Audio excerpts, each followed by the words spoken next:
Y ahora, los confidenciales. El pasado jueves se cumplieron 51 años de uno de los crímenes políticos más oprobiosos y abyectos cometidos en el país a lo largo de su historia. La portada de este libro, Testimonio, fue realizada por el gran pintor venezolano Alirio Palacios, en homenaje al profesor Alberto Lovera, asesinado por el gobierno de Acción Democrática de la época. Lovera era miembro dirigente del Partido Comunista. El terrorismo de Estado practicado en la etapa del punto fijismo consumó el crimen. Sus organismos de seguridad detuvieron al luchador social, lo torturaron salvajemente para que delatara a sus compañeros de lucha, y como fracasaron en el intento porque no pudieron vencer la dignidad de su silencio, lo asesinaron y lanzaron su cadáver al mar en el oriente del país.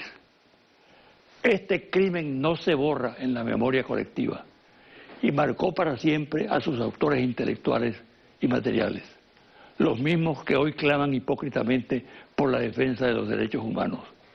En la fecha aniversaria de su muerte, el pueblo le rindió homenaje en Puente Llaguno y en la playa de Lecherías, estado en Anzoátegui, donde fue encontrado su cadáver.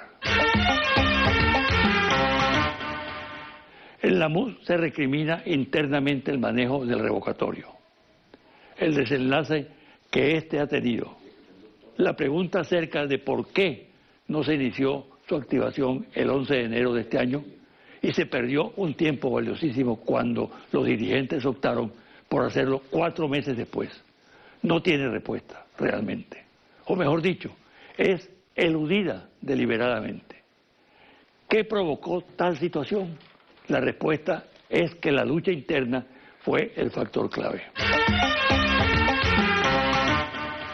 Pero como todo cuanto pasa con la política de la MUD realizada a nombre de la oposición, este aspecto determinante en el fracasado esfuerzo por lograr la realización del revocatorio es visto por las bases y cuadros medios como una consecuencia más de la política popular que impera en el movimiento, política que conduce a sucesivos fracasos. Igual sucede con el acto de recolección de firmas para dar cumplimiento al requisito legal del 1%. ¿Quién o quiénes son los responsables de exceder el número requerido de aproximadamente 190.000 firmas y anunciar que lo habían hecho? Primero 3 millones y luego 2 millones. ¿A quién le corresponde la responsabilidad de las 10.000 firmas de personas fallecidas, de las más de 3.000 personas que no estaban inscritos en el registro electoral, de los centenares de privados de libertad y de las 600.000 firmas planas y envenenadas? En el sector opositor crece el malestar. Se argumenta que errores tan gruesos y delitos tan evidentes no podían pasar desapercibidos y que solo la subestimación del adversario chevista lo explica. Tan irresponsable situación en un proceso clave, centro de una política del equipo dirigente, debe ser aclarada, porque es allí donde está la causa del fracaso estrepitoso de la MUD, que compromete la aspiración de una oposición que fue estimulada para que hiciera del revocatorio una reivindicación profundamente sentida. Es esa irresponsable conducta la razón de ser de que no se diera el revocatorio, pero además que en un ejercicio irresponsable de la política se atribuya el fracaso al gobierno y al chavismo, lo cual rubrica la incompetencia demostrada por el cogollo de la MUD y de sus asesores. Ante esta situación resultaba obvio que el chavismo se apoyara en las graves irregularidades, errores y delitos para solicitar la actuación de la Administración de Justicia, que es lo que ha sucedido, con lo cual el entierro del revocatorio tiene sin duda un sepulturero en el liderazgo de la oposición. Este compromiso político que tengo en las manos, firmado por los jefes de la MUD el 4 de enero de este año, constituye la mayor amenaza para Henry Ramos Ayub en su aspiración de repetir como presidente de la Asamblea Nacional. Lo acordado fue lo siguiente. El primer año, es decir, el vigente, le toca a Ramos Ayud, es decir, Acción Democrática. El segundo año, a Primero Justicia. El tercer año, a Un Nuevo Tiempo. El cuarto año, a Voluntad Popular. Y el quinto, a las minorías. Aquí está la copia textual de ese compromiso suscrito en la fecha mencionada. Confidencial al cierre.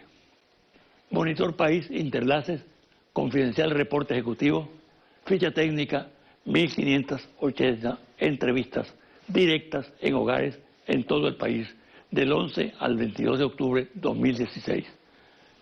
Resultados. ¿Qué opinan los venezolanos acerca de una eventual intervención internacional, el diálogo en Venezuela y la mediación del Papa Francisco? ¿Usted estaría de acuerdo o en desacuerdo con que haya una intervención internacional en Venezuela para sacar al presidente Maduro del poder? En desacuerdo, 76%. De acuerdo, 19%. No sabe, no contesta, 5%. ¿Usted estaría de acuerdo o en desacuerdo con que haya una intervención militar internacional en Venezuela para sacar al presidente Maduro del poder? En desacuerdo, 87%. De acuerdo, 10%. No sabe, no contesta, 3%. En general, ¿usted está de acuerdo o en desacuerdo con que se produzca un diálogo entre el gobierno nacional y la oposición? De acuerdo, 83%. En desacuerdo, 14%. No sabe, no contesta, 3%.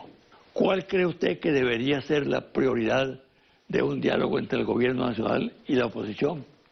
Resolver los problemas económicos del país, convocar un referéndum revocatorio o aprobar una ley de amnistía. Problemas económicos, 61%. Referéndum revocatorio, 33%. Ley de amnistía, 4%. No sabe, no responde, 2%. ¿Usted está de acuerdo o en desacuerdo con que haya una mediación internacional que promueva el diálogo entre el gobierno y la oposición? De acuerdo, 84%. En desacuerdo, 14%. No sabe, no contesta, 2%. Algunas personalidades han planteado la necesidad de la mediación del Papa Francisco para promover la paz y el diálogo en Venezuela.